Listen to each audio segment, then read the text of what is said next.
got one question for you. Are you ready?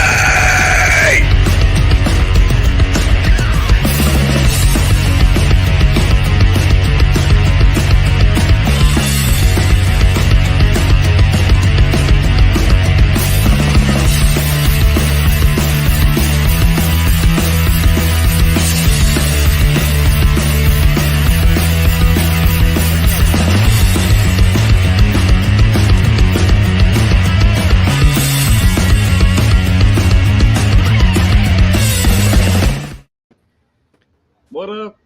What is going on, everybody? We have an amazing band in the house tonight. What is going on? Bloodbourne. What is going on? What's up? Hello. So, you know what? We are so excited. This again is like another Carnival of Chaos band, and you know that Dave and Rosie went through a lot of bands, and they got only the best for this. And yet again, I not disappoint. Yeah, that just freaking hot metal. I mean, it just like it was so good. It was so good. And I'm a guitarist, so I'm really on guitar. I'm really, especially metal bands that are just playing simple riffs.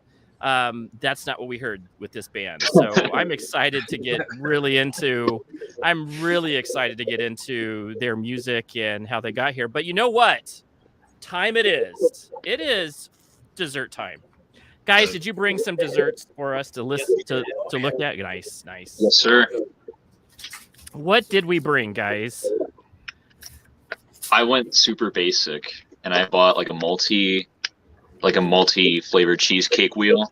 I was gonna buy flan, but Giant didn't have it. I have to go to like a Spanish bakery to get it, and I'm really upset about it. That's Flan okay. Flan is so good. Flan is so good. And you know what? You would have been like in the Southwest. That's like everywhere. Every single time you go to one of the Mexican Southwest restaurant or grocery stores, flan is everywhere. That and what is it? Triple milk cake. What is that called? Tres leche? Something. Tres leche. Tres leche. Yeah, there you go. Oh, yes. They were all giving me shit because I described what flan was, and they're like, "That sounds disgusting. Get out of here." This is egg and has egg in it. Shit. Yeah, I think it We always does. sit on that. It's like egg and chocolate or something like Because that. it adds that flan, the whip to it. Yeah. What are the other? So we got cheesecake from Giant, but that's okay. What did the other dudes bring? I got some Jolly Rancher sour gummies. There you go. Were they freshly stolen from your friends? That's what I got to know. Freshly stolen. And you should know because he steals a lot of candy from people. So I steal them from my kids. I'm like, hey, you look like you got a good dessert tonight. Come over here. Come over to Grandpa. That's awesome. So what else? Anybody else got anything? I'm going to show you what I have done. So here is before I leave, before I go on to my. Did anybody else bring anything? We got to show and tell. We all got something. Okay, let's go. I brought a raspberry mousse. I also bought it from Giant. Bought it myself. He bought it himself. That is a key point. Yes. Didn't steal it. I brought a cookie cake that I bought from a grocery store. One of my favorites. There you go. What is the cookie cake? So you can't just go cookie cake. What is cookie cake? Holy shit! Whoa! Look at that. Pretty big cookie cake. Yeah, that's a the size they had, so I said it's fine. And it says happy birthday on it. It does say happy birthday on it. Celebrate. There we go. They knew it was James's birthday. Number 40 for this man. We knew. They knew. I brought ice cream on a stick. There you go. Ice cream on a stick. I believe that they all went to Giant, if I'm not mistaken. I'm the different one. He's a homeowner. He goes to Costco now. Oh, there we go. Got my ball good, yeah. We're all also very stereotypical guys, and we don't know how to bake or cook shit. So Speak for Nothing. yourself, bro. Wait we're till getting we chilies. get. Chill out. So that is all. Anybody have? Did I leave anybody else out before I move on to my lovely dessert? No, we got everybody. All right. Good. There you go. So Andy is on the workout kick, as everybody knows. If you're on Instagram, I actually haven't really posted a lot of pictures because I don't want to be that guy, the hey, I'm working out all the time guy, because I am the guy working out every day, doing at least half an hour cardio and some sort of weights. But right after my workout today, I work out right after work and right before this show, and I went and got One Stop Nutrition's strawberry banana smoothie post-workout shake. And yes, so Caden got some sort of like vanilla pineapple, of course, if you know Caden. So Caden got some sort of pineapple, vanilla, and something, I think strawberry, but he said that was the best thing he's ever put his mouth on, so that was good. So. Correct me if I'm wrong. Is it pre-workout or post-workout that makes you bounce off the walls? So pre-workout. So that's what okay. Right. So I'm talking. So funny you should say that. So we're in One Stop Nutrition, and we're like, what one should he have? And Caden's like pointing to this one, and he's like, no, that's only for people who have been working out for a while, because it's like it's all just total caffeine. There's just nothing but caffeine, and like he says they taste okay, but there's a lot of caffeine in it.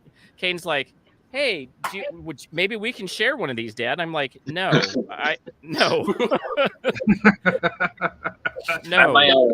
At my old job, I didn't know what C4 was, like I guess it's a pre-workout, but they have it in a drink, just like straight out of like the soda cooler. So I was working third shift like a year and a half ago, and I drank like 3 of them in like 2 hours. And I just felt the amount of niacin that's in those. I felt like my skin, like actually, like I was like, I need to go run like 3 miles. This hurts so much. My brother's a bodybuilder, and he let me. He drinks Reign. Well, he drinks like I want to say Bang Energy now, but he gave me a Reign. He was like, "Yeah, it tastes great," and I was like, "Oh man, this tastes awesome." And then I was like, "Why does my skin feel like TV static?" I don't work out. It turns into cornholio. Are you guys too young for cornholio?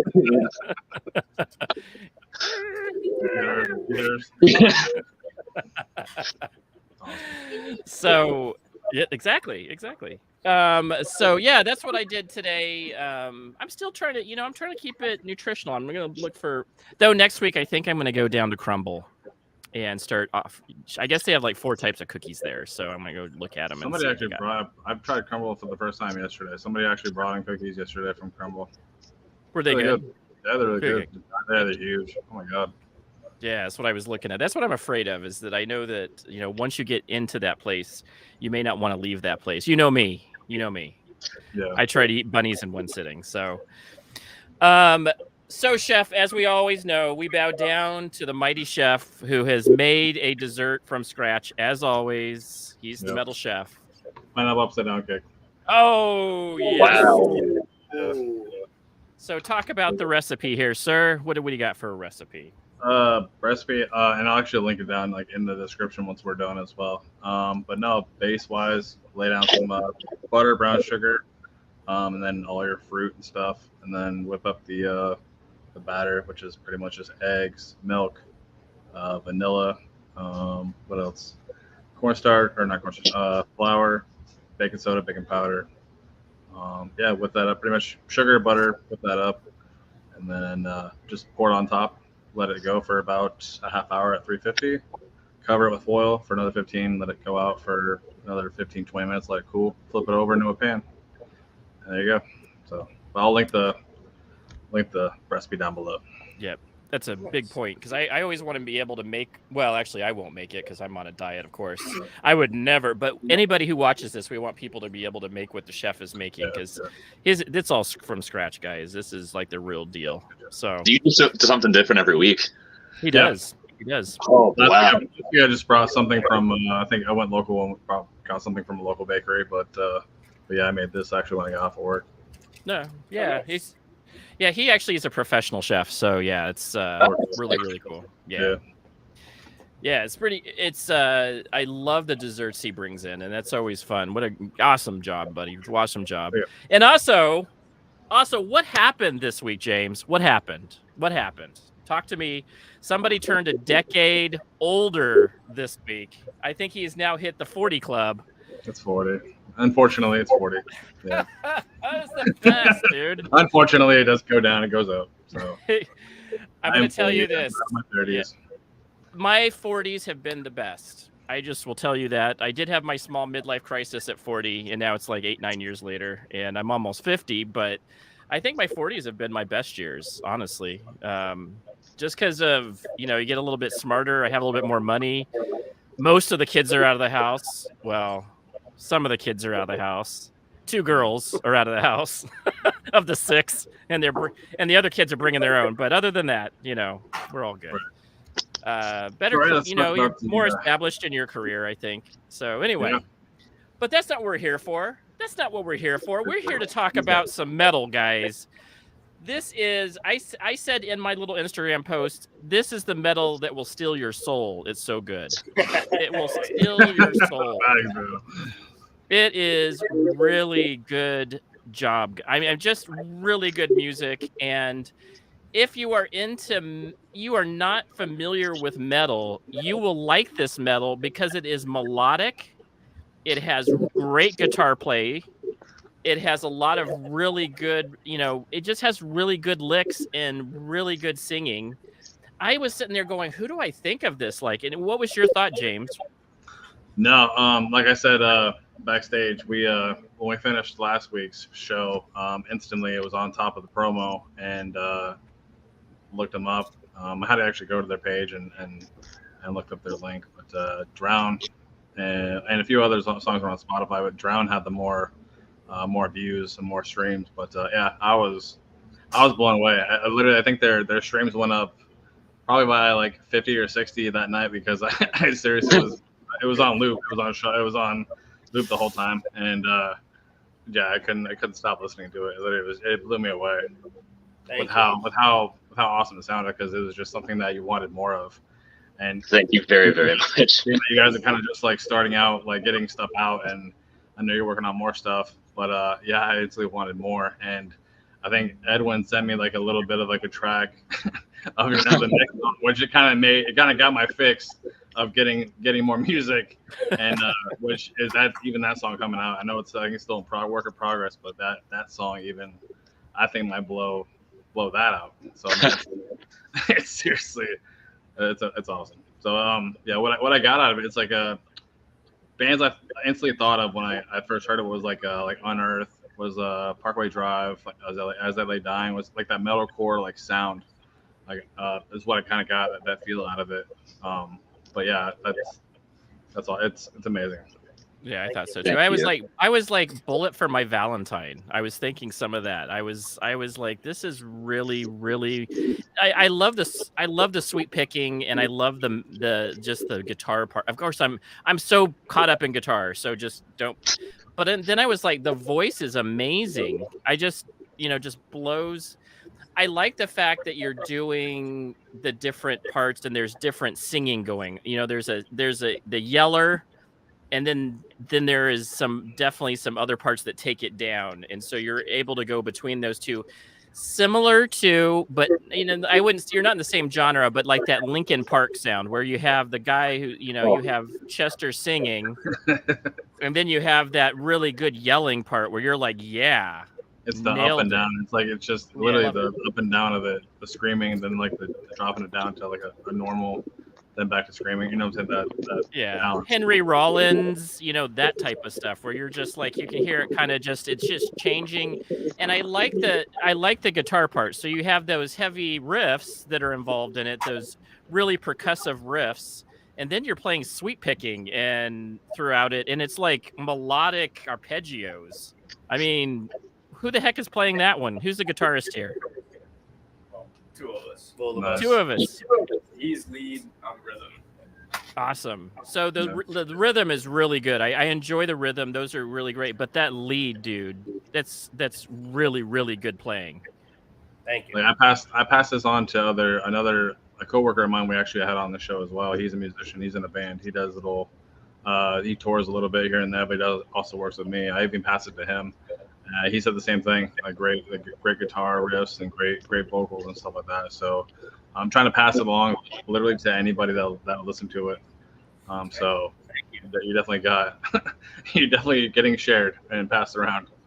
Yeah, it's really talented, guys. And I don't want to really go into your age, but are you guys like in your teens or 20s, early 20s? Where are we at? You guys We're are all in our early 20s. nice. Jeez. Nice. And thank you, Dave, by the way, for Yeah, thank you so much. I just saw that. Yeah, he's. I think he's in the same boat that we are, where we're just like blown away by the talent. So, and you know, as a big group, a big band, and getting it together and being able to produce this album is absolutely amazing. Now, did you guys do home studio, or did you guys actually get this engineered somewhere? So it's kind of a weird mix. So one of my best friends from Virginia is a very talented musician. So he offers to do all of the mixing, mastering, producing, all that kind of stuff. So we're very fortunate to have him as our biggest asset as far as that's concerned. So we also are all too broke to pay for real producers. So thankfully we got the homie hookup. Yeah. That's the way it is. That's in the beginning. That's the way it starts, right? In the beginning. Somebody always knows somebody. If I know somebody, so that's the best way to have it. Yeah. I will tell you this, that as you guys get into these bigger festivals, such as Carnival of Chaos, you guys will be able to you guys are going to get seen, and that money will hopefully start to trickle in for tour money and stuff like that to be able to get you guys into those professional studios. But you guys, honestly, the reason why I ask is it was still a great job. By far, great job of mixing and engineering, especially for your first. You guys have 3 tracks out right now on Spotify, Down, and then I'm going to forget the other 2. Drown. It's drown. So with the money said down. I did say down. I was like, I don't know why I was saying down. I don't know why I was thinking that. But anyway, you guys have 3 tracks out, and yeah, there it is. Because I'm blind, that's the reason why. I was like, oh, they're saying down. No. Down. I survived and run away. Yeah. Yeah.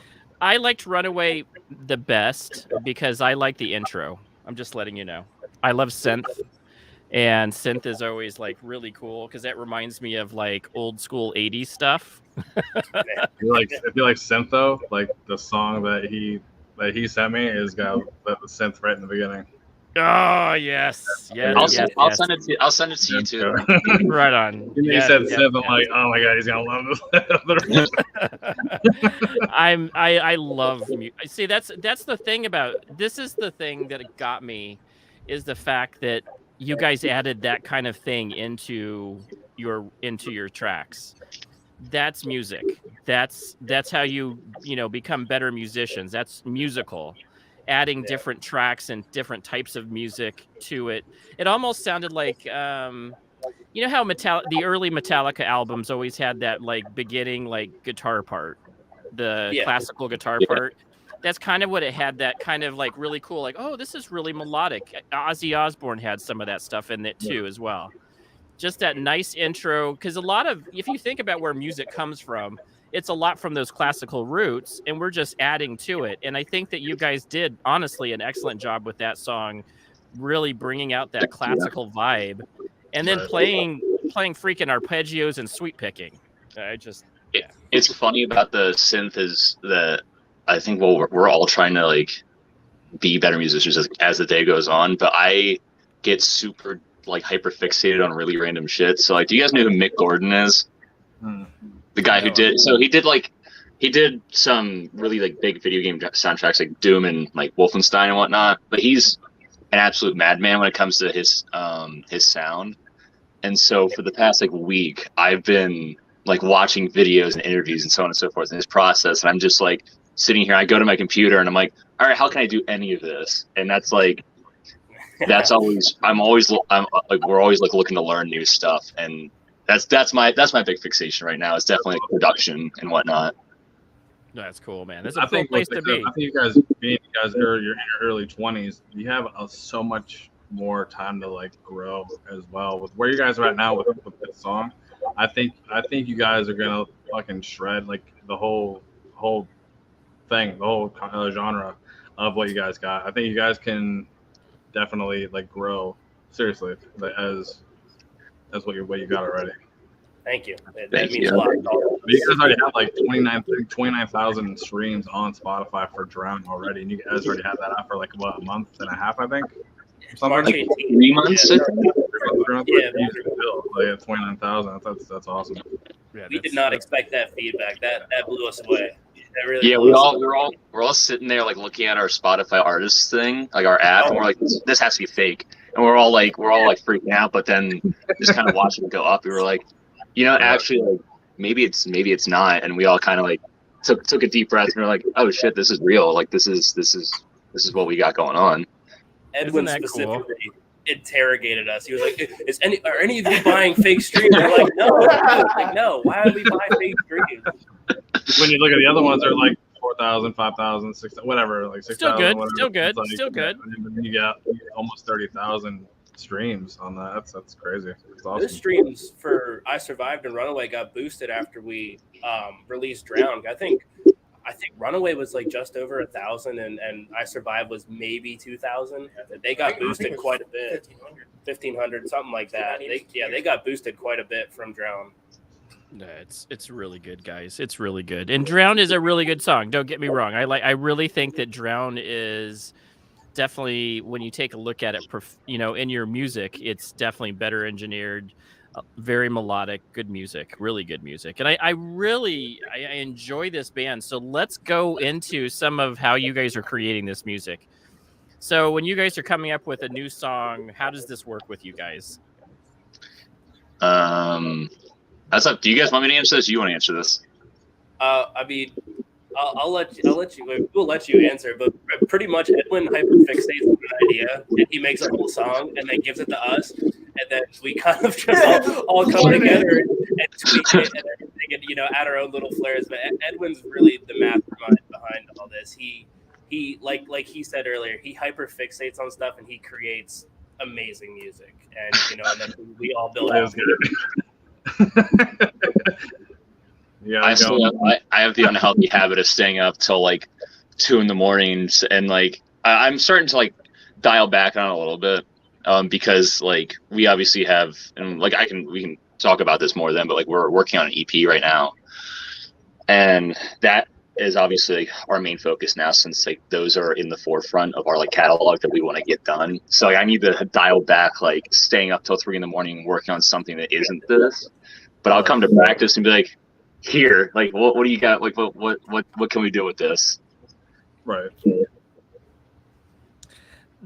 So then you take it. Then he creates this madman. He's the madman. What are you guys doing with it in the side? Because the guitar licks and riffs are amazing. Let's hear about how some of those are coming down and some of the vocals. Who wants to take the role? Me. I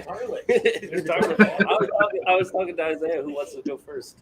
Well, for me, it's like obviously with Edwin writing the majority of the song, it's more just trying to fill in like little pieces here and there of like little extras that we can add. But yeah, I mean, it's more just trying to learn the crazy stuff that he writes. Yeah, that's good. The thing is just learn it. Yeah, I think the big thing is it's all 5 of us work very well together. We all come from different backgrounds of music that we like to listen to, and especially with like the synths and stuff like that. Like that's majority of like where Edwin is coming from, and listening to mostly metalcore and all the synths and the intros and stuff like that. But we kind of just like piece it together and we jam on it. We this riff may sound better here, or what have you, and we all just kind of piece it together. I think that's why we work so well together. Yeah, like a lot of times, like for me, when I'm practicing, I'll just end up getting inspired by practicing and then writing something, and I'll just write like a couple riffs of a song and then send it to the group. I'm like, all right, guys, what do you think of this? Where can we balance? So we're really good at compromising and everybody getting an input in. We just put it all together, and then I think especially with Drown, we piece together all of our influences into one song that we just think is like what we want people to know us as. You know what I mean? Totally. And you guys nailed it. Thank you. We always want to take like our influences, and like we don't want to replicate anybody's sound, but like make it our own. But like it's like we're really grateful that like you like said that we sound like As I Lie Dying and bands like that, and it's like that's a really like amazing compliment. But like we're always like, and like I'm gonna remember that one. But we're always trying to take from like our bands that we sit there and listen to all day, and we're like, okay, how can I make it? How can I do what they do, but not copy them, kind of thing? Right. Because like I said, the first time I listened to it was like that Parkway Drive kind of sound where we kind of go up with the scream, but kind of go drop down and sing like normal, but then kind of go back with that balance and back and forth. Yeah. That's what it reminded me of at first. But then even as I listened to it more, I heard different sounds of different bands. You know what I'm saying? Which, yeah, it's like I said, it's awesome. I think one of the big things we all talked about as a band when we first got together and started writing new music. Me specifically, I would like when I love a band, like I don't know, for instance, like Death. When I love a band, I want my music to be what I want to be listening to from my favorite band. That's how I don't know. I guess that's how all of us get inspired. We want to be the music that we loved when we were growing up. Right. Very cool. Very cool. How'd you guys all meet together? How'd you guys get together? So me and Edwin have been good friends since high school. We were living together for a little bit, and he came to me and he was like, "Hey, I've started to write this music. If ever, do you just want to like learn these songs just for like shits and giggles?" And I was like, "Yeah, why not?" And then, what was it? 2 or 3 years? No, 2 years later. Yeah, it was like 2 years later. We met Eli and Dylan. So me and Eli had a death metal project brewing with one of our buddies, Brett, and he plays drums for a slam. I don't know, like grindcore, I guess you would call them. That's called Gangrenous Flesh Consumption. He's a fucking beast of a drummer. I would put money on one of the best drummers I think there. That's a big statement, but he's the king of blast beats. Furman would agree. I marched. I'm in marching band. I marched the drum line with him, and even then he was. Jesus Christ! It's one of the best fucking drummers I've ever met. So, and me and Eli were working on that death metal project with him, which we still have some music in the background. Who knows if we'll ever release that? But Edwin approached me and was like, "Man, I've got." And I already knew Furman, their band was called Glass Hearts before us three joined, and we made Bloodbourne. And Edwin came to me and he was like, "Hey, man, I want to take this heavier. Would you be? I know you're a good guitarist. Do you want to help out with this?" And I was like, "Yeah, absolutely. Do you need a bassist?" He was like, So we came in, and then I think it was Eli who suggested Isaiah as a rhythm guitarist. They just DM'd me on Instagram one day. Yeah, when it comes to him, I was like, sure. Yeah, before we went together. So yeah. Well, I went to Hempfield. They all went to high school together. I met Eli and Edwin through my cousin who went to high school with them. Nice. Oh yeah. That's I really approached cool. Dylan in a gas station bathroom. I'm like, "Hey, you want to do this?" Hey, do you play some music? he cornered me. It was real scary. You're gonna play my band. That's awesome, guys. That's awesome. So this is my question: is what kind of Edwin? What kind of got you going in music? Well, my uncle handed me an MP3 player with Slipknot on it when I was 5 years old, and I was like, I want to sing like Corey Taylor, and I couldn't sing. I was like, I was probably like 12, 13 or some shit like that. And then I started playing guitar. And then I met my friend Kyle, who does all of our production and whatnot, and saw his band. And I was like, I was not, believe it or not, like I was not into metalcore until about like 3 years ago. Like this, Yeah, depression. thank you. We come say hi to us. Oh yeah. Thank you. Yeah. They already got fans. They already got fans. There you go. Oh boy. But I did not like metalcore up until like 2-3 years ago, and I was like, oh my god, like Really? you guys are great. But I started getting into it, and I started like just creatively like sprouting, and I was like, hey Kyle, like can you help me with this? And that's how this kind of it bred into this. The Nice. volume Oh yeah. on the side of the computer there. Yep. Go ahead, James. Go ahead, James. I know you got some questions.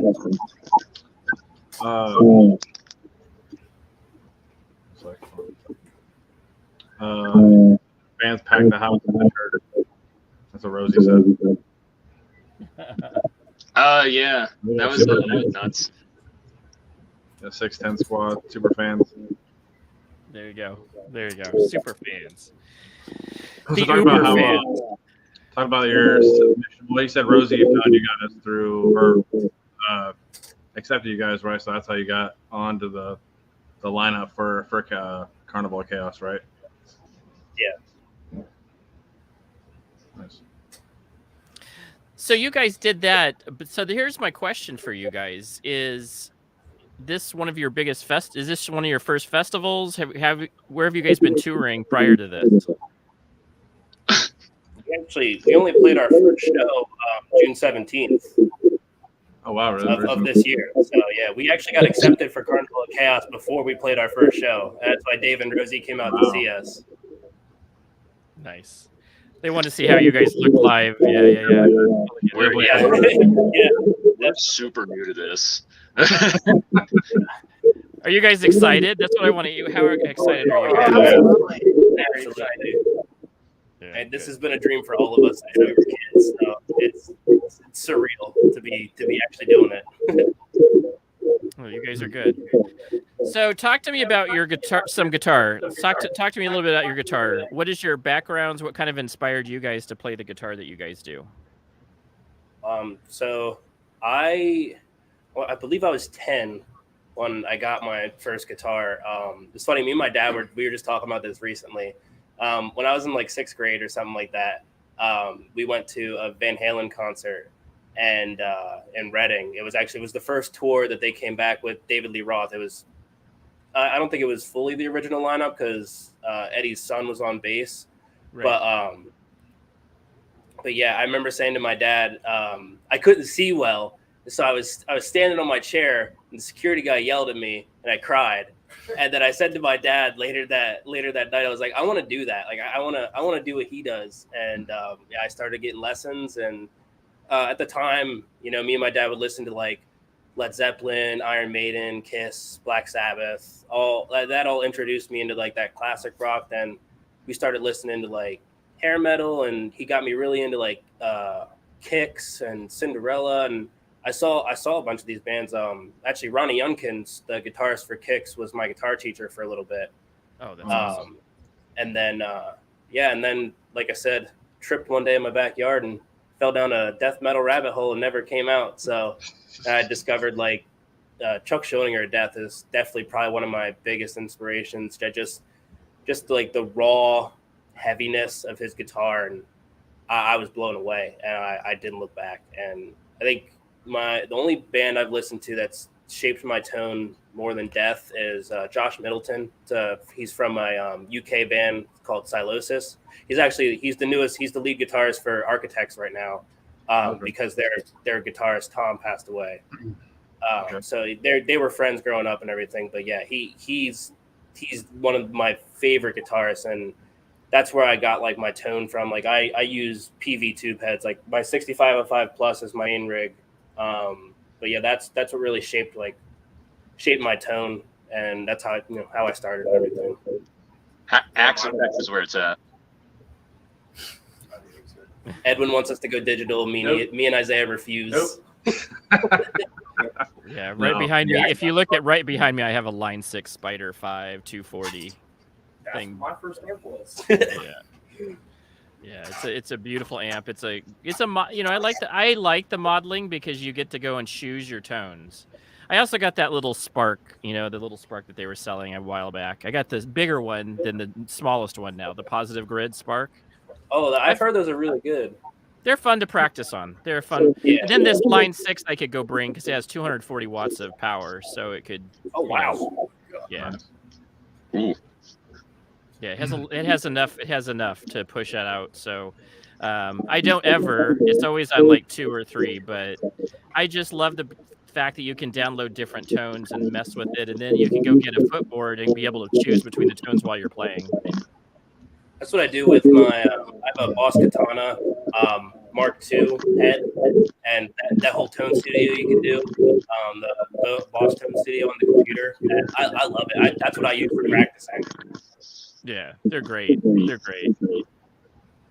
So with having you guys first show in mid-June, so I'm asking this now because when we look into the future, probably within a couple of years, when you guys are seriously blowing up. I think I say blowing up because I think you guys are going to do big things. So I want to see what your answer is for this right now, being that you guys had your first show. How was that experience, having your first show?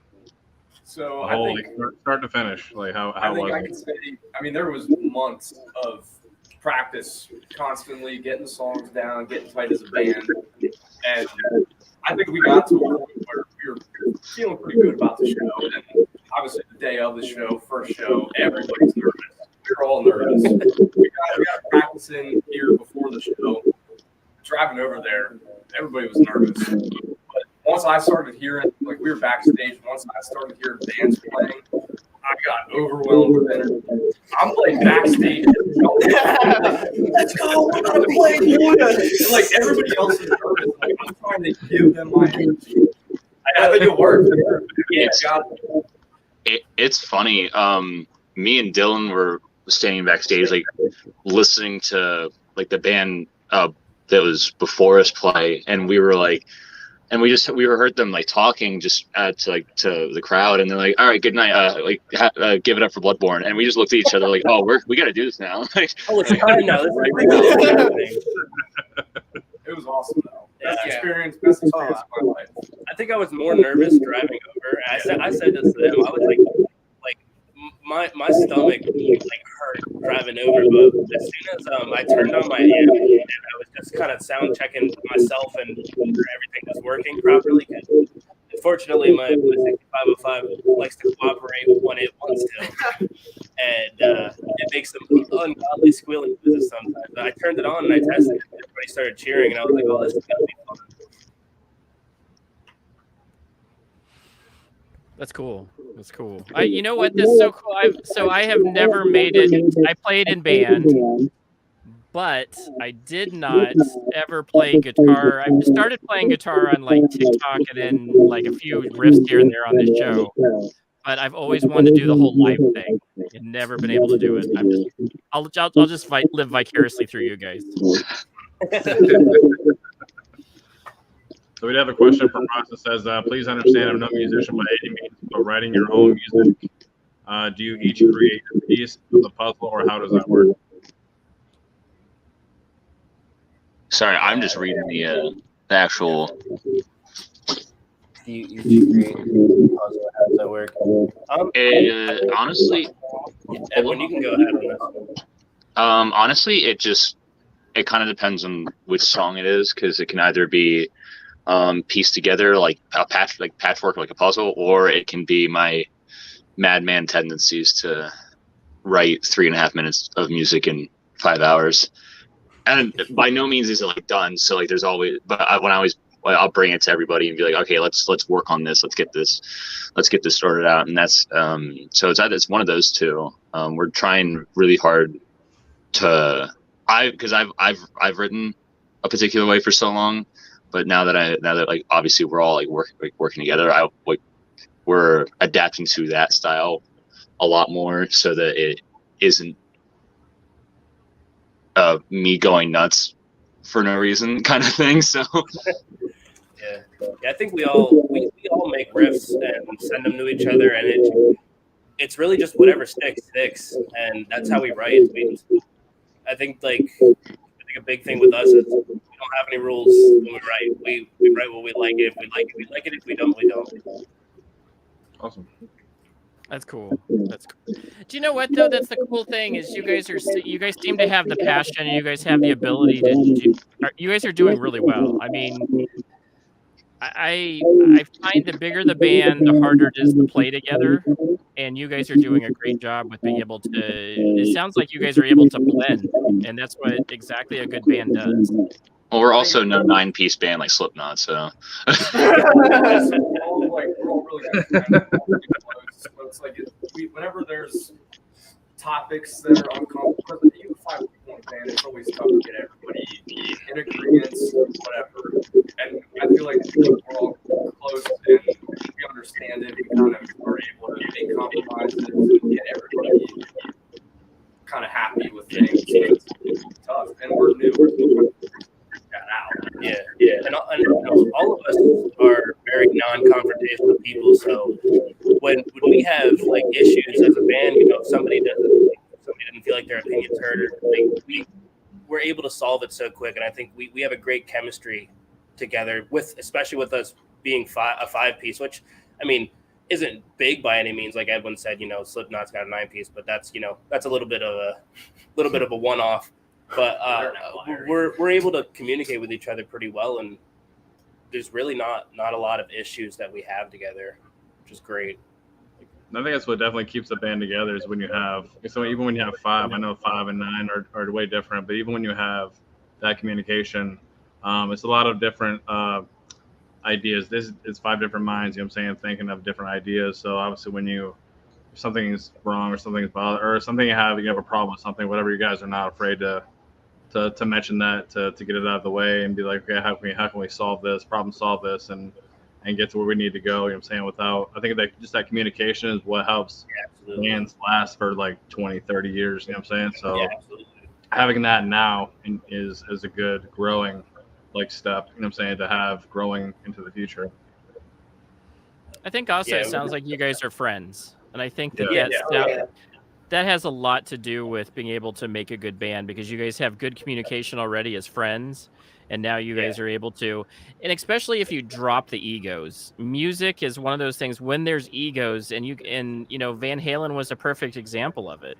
David Lee Roth and Eddie just didn't get along at times, and they created great music at the beginning. And I've always thought that the best Van Halen was prior to Sammy, even though Sammy's good. I'm still a David Lee Roth, purist. And it was his ego that got in the way of the band. And, they stopped being really friends. And then that's the problem, Yeah. And if so you can't hang out with each other, you can't write music together. Yeah. Absolutely. The second you make it a job and not like a fun pastime or a hobby, it's not going to work. We regularly hang out outside of just jamming. Like, we don't always come here and it's like, all right, let's get to work. Like, we regularly hang out, just fuck around, play Xbox, whatever.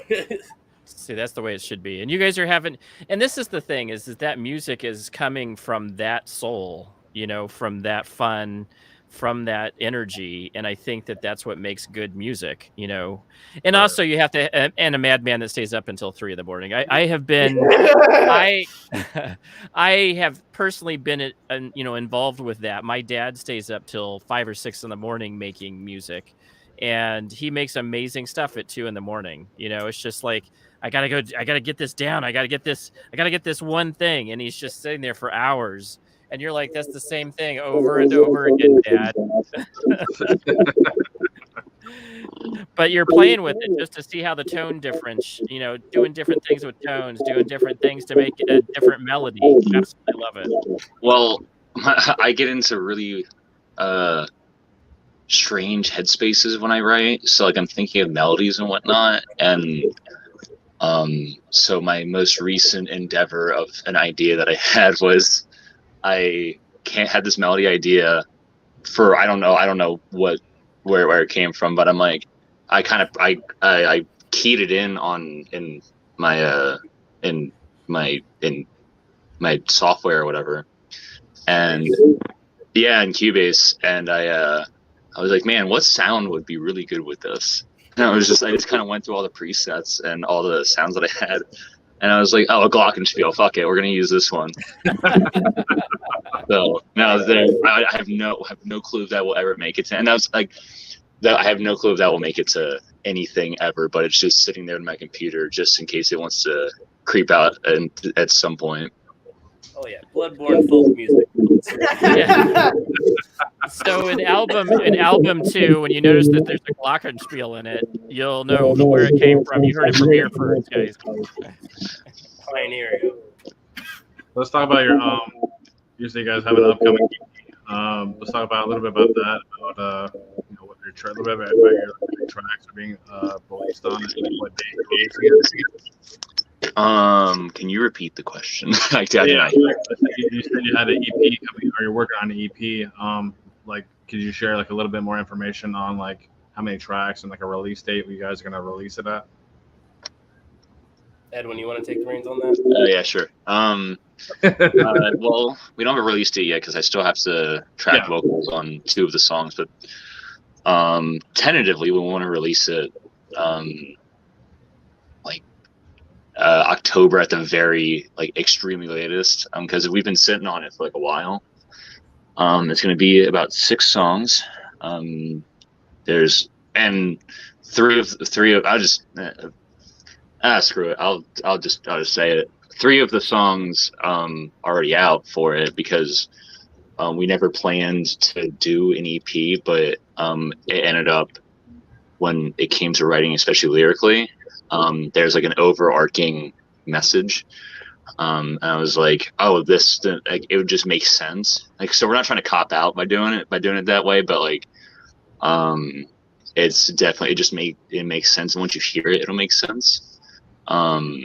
Especially if you listen to it front to back. And also, fun fact, the track that I sent you, that's the intro track for the EP. Yeah. So it starts off with that and just keeps going. So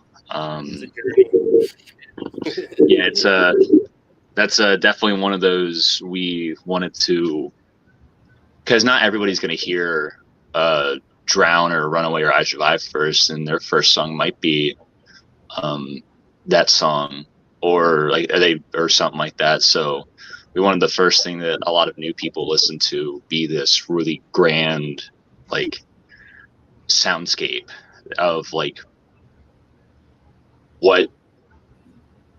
what that song in particular is probably the coup de grace of what we do creatively and just where all of our inspirations come from. And then it has the hardest riff on the entire EP. So that riff came to me in a dream. That riff gives me nightmares. But yeah, that's pretty much. That's just kind of what we're full bore working on right now, as far as in the background. And we're really, really excited to finally get it done, because it's just been sitting there for a while, just waiting to be finished, and we're finally at a point where we can just finish it and put it out for everyone to hear and have a face to the name kind of thing. Right. Yeah, have a physical 6-song EP. And Edwin, are we gonna say what it's called? Oh, so it's gonna be called Resurrection. Yeah. Cool. Really cool. Really cool. talk to me about your lyrics. So where do these? Yeah, exactly. So let's hear where this is coming from. How are you coming up with it? Lyrically for everything, it's just I kind of take a different approach to every song. I 9 times out of 10 I don't write a melody first. I just because that's just not how my brain works. But like I'll have lyrics that I've either had sitting around and I'll tweak them heavily to kind of like make more sense or be more relevant to my life or what I want it to be about. But usually, like if like all of our songs that started out is instrumentals, and then they threw vocals on it. It didn't start like the other way around. So like, I just kind of go with the vibe of the song. So, like Drown has that very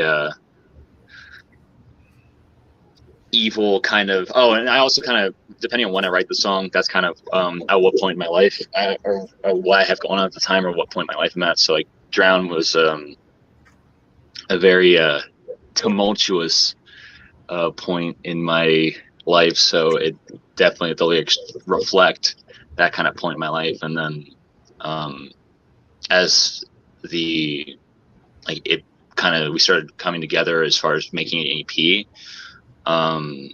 I realized there was much more that I had to say that I didn't think that I would ever be able to say. So like the new song that I sent James, and I'll send it to you then, Andy. It's called Alpha and Omega, and that's a very big biblical reference and kind of my not disdain, but like very how religion has hurt me. Like once you like listen to the lyrics and you can kind of pick out how the words are sequenced and whatnot, and yeah, it just kind of all the lyrics just reflect points of my life and whatnot. So love it. No, that's where good music comes from. That's where good lyrics come from, right? Go ahead, James. Very nice. Carnival of Chaos. Carnival of Chaos questions. Yeah, Carnival of Chaos.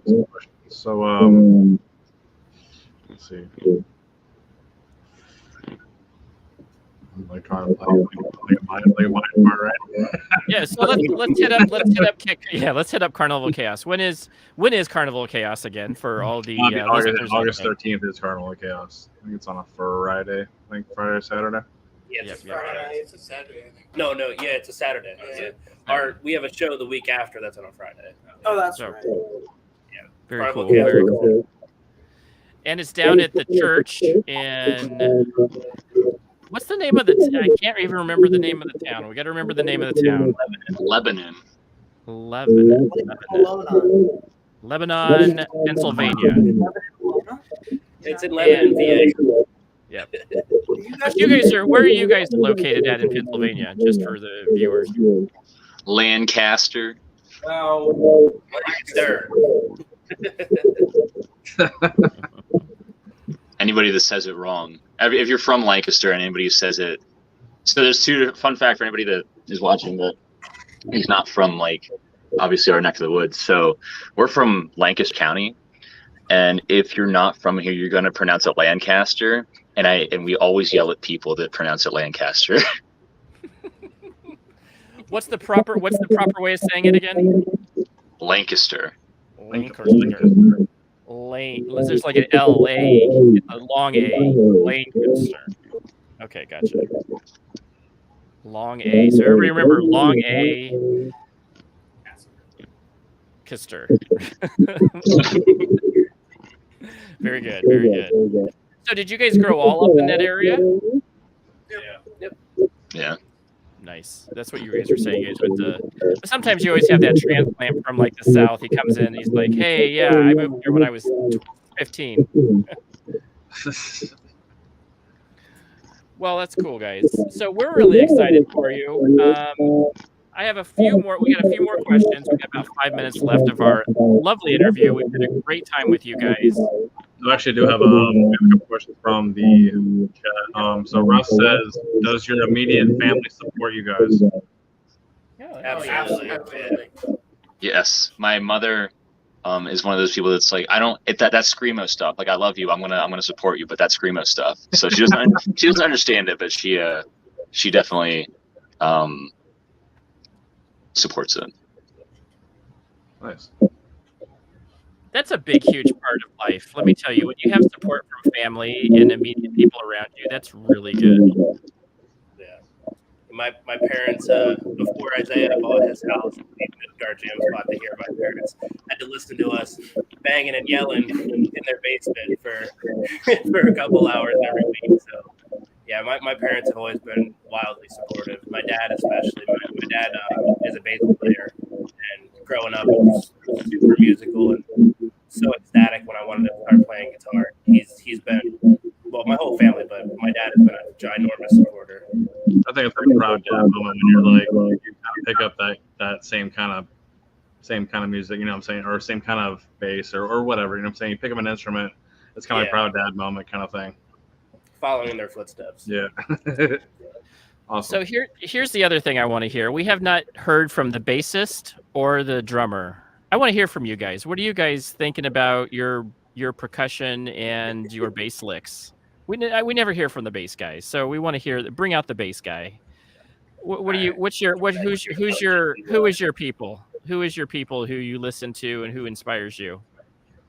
So I got my first bass when I was like, I want to say 16, but I didn't like play it for a year because I didn't have any motivation. And then when I saw Metallica and they did a Cliff tribute, you know, all the footage of him banging his hair, doing anesthesia, that's what made me decide, all right, finally taking lessons and I'm learning it. So Metallica is where I all got started. It's where all my tone comes from.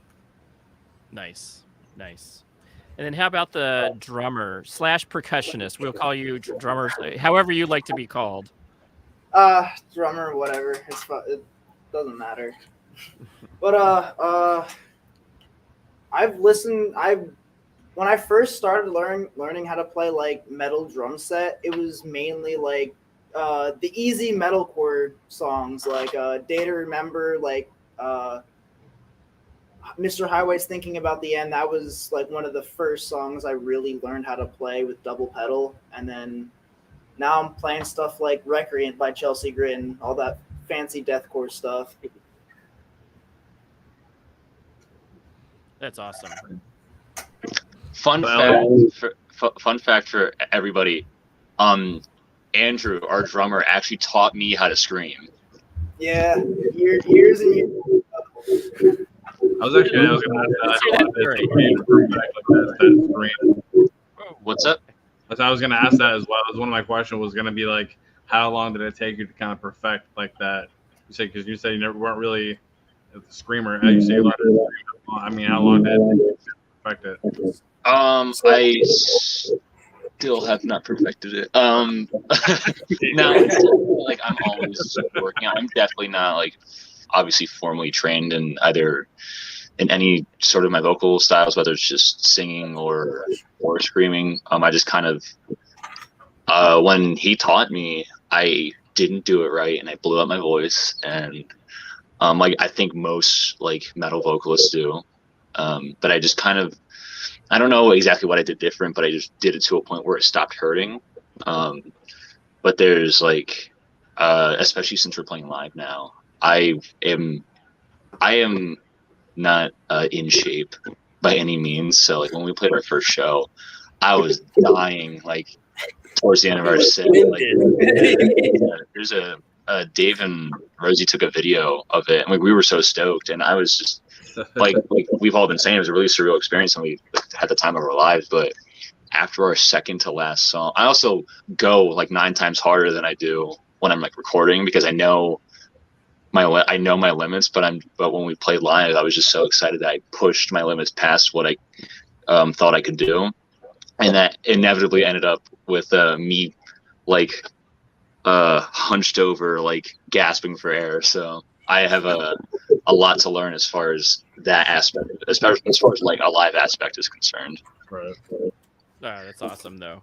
You do the big thing is using your diaphragm and being able to be able to sustain it. You just can't use your throat. There's no, throat singing will kill you, right? Yeah. Fortunately, I also think most metal vocalists you talk to is like, how do you do it? I don't know how to do it. I think the best way, how did I describe this to my friend? The best way to like do it, if you don't know, is like do the Pee Wee Herman voice and just like push until it starts hitting the distortion, and that's when it doesn't hurt. But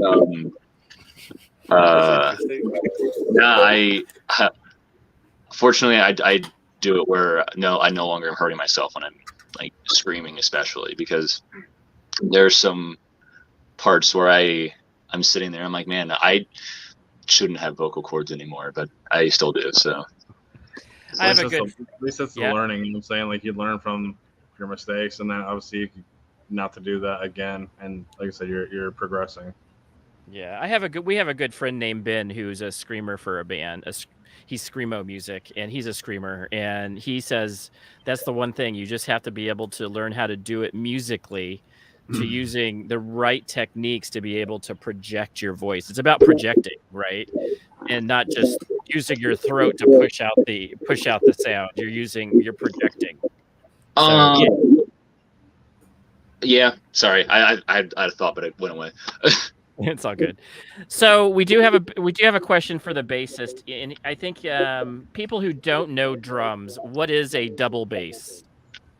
Okay, so That's a drum question. So some drummers use 2 bass drums, but I am very broke and that's a lot of money, so I just use a pedal that has 2 beaters on it, and it's the same principle. It's a double kick pedal on one bass drum. Yeah. Yep. Then Ellie has a question. Who is the most epic headbanger out of all you guys?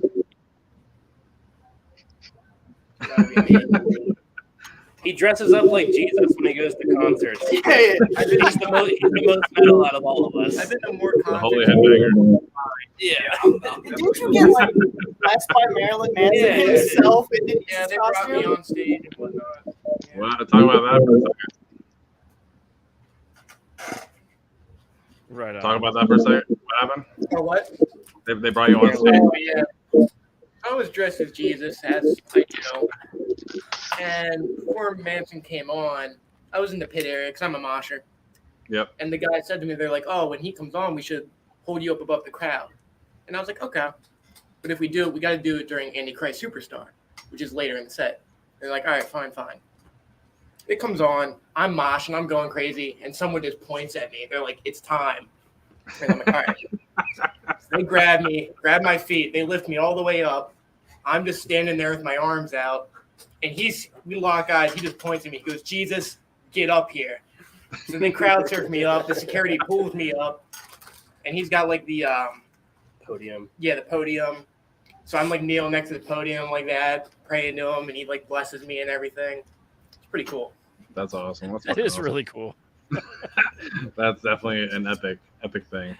That is epic. That is really cool. I love that. That's a great story, guys.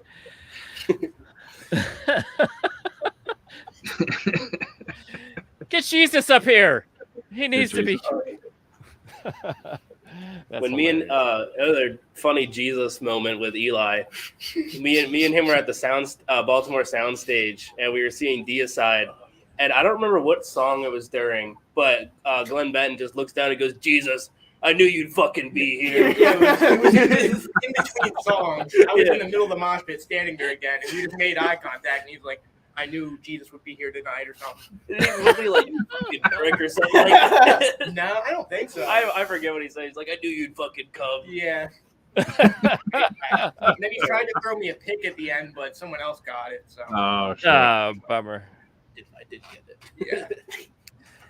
So my sweeping friends, my guitarists that are playing some metal sweepers and some arpeggios and some harmonics, and you guys are playing some great stuff. What picks are you guys using? There's like a whole debate about that now.